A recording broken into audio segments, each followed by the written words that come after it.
दोस्तों उम्मीद आहे तव्हां सभु खैरियत सां हूंदो। जीअं तव्हांखे ख़बर आहे असां ग्रेजुएशन खां पोइ वॾा प्लान कयासीं त असां माना ग्रेजुएशन कंदासीं त माना CSS ऑफिसर थींदासीं, असां PCS ऑफिसर थींदासीं। घणा माण्हू ही त दोस्त चवंदो त बराबरि मां त जेको आहे सो कमीशन पास कंदुमि, न कैनेडा वेंदुमि, ॿाहिरि मुल्क जी स्कॉलरशिप वठी ॿाहिरि पढ़णु वेंदुमि। लेकिन हाणे जॾहिं प्रैक्टिकल लाइफ आहे, पहिरियां त माइटनि खे टोपी कराए वेंदा हुआसीं त बाबा असां जेको आहे सो CSS कंदासीं। मां त CSS कंदुमि कहिड़े एटीट्यूड में चवंदा हुआसीं वॾा? मां त CSS कंदुमि, CSS जो प्रोग्राम आहे मुंहिंजो। मां जीअं निंड मां उथंदो हुउसि न, मां बाबा खे चवंदुसि फौजी थींदुसि, पाकिस्तान जी हिफ़ाज़त कंदुसि, सॼे पाकिस्तान खे दुश्मननि खां बचाईंदुसि, लेफ्टिनेंट थींदुसि। सभु ख्वाब चिकना चूर थी विया मुंहिंजा। चिकना चूर थी विया।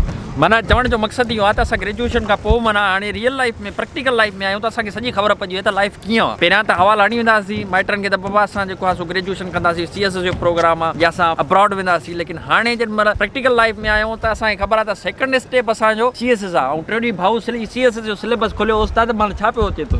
छा ॿुधायां, मां ॿुधो न ॾिसंदो रहियुसि ट्रेन निकिरी वई मुंहिंजी।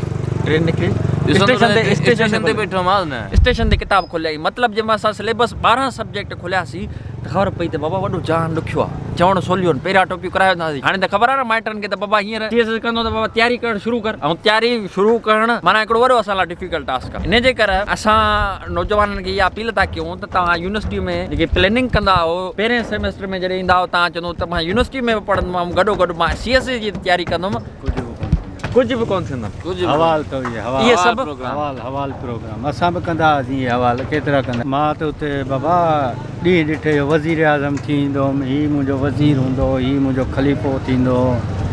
वॾा वॾा सपना ॾिठासीं, सभु सपना चिकना चूर थी विया। चूर थी विया ग्रेजुएशन खां पोइ। ग्रेजुएशन खां पोइ मतिलबु ईअं थींदो आहे ॼण शादी खां पोइ जीअं हिकिड़ो तलाक खां पोइ जीअं मर्द सफ़ाई उजड़ी वेंदो आहे। ख़ुशि नसीब हूंदो जो ख़ुशि थींदो तलाक खां पोइ। बाक़ी असां जहिड़ो त उजड़ी वेंदो। ईअं मतिलबु अहिड़ी हालत थी वई ग्रेजुएशन खां पोइ। हींअर बि वेठा आहियूं स्टेशन ते, ट्रेन जे इंतज़ार में वेठा आहियूं। कहिड़ी ट्रेन बाबा? शटल एक्सप्रेस जे इंतज़ार में वेठा आहियूं। भाऊ वेंदो कंडियारे वेंदो, बाबा थारूशा वेंदो, मलेशिया वेंदो।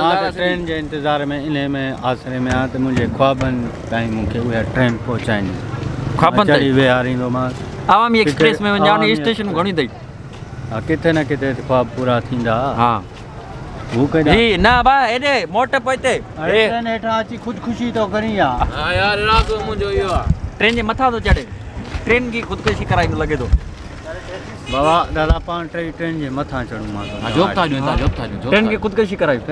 ट्रेन खे ख़ुदकुशी था करायूं। हा दोस्तो जो चवणु आहे त असां ट्रेन जे मथां चढ़ूं था त जीअं माना ट्रेन जी असां ख़ुदकुशी कयूं।